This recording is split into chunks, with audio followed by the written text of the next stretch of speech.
at Grace Pointe in Auburn, Alabama. This is a 55 and up community featuring 2-bedroom, 2-bathroom units. This community is less than 3 miles away from downtown Auburn and just minutes away from amazing shops, restaurants, parks, and so much more.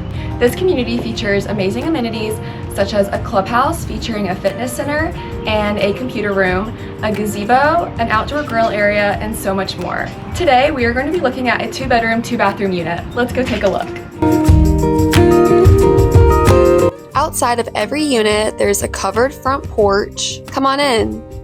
Right when you enter, there's a large living space with gorgeous hardwood floors that leads right into the fully equipped kitchen. Off of the kitchen, you'll find a dining room and a closet with washer and dryer hookups. Out back, there's a covered patio with a storage closet and some green space. Back inside, you'll find the bathroom, which is perfectly placed in between the 2 bedrooms.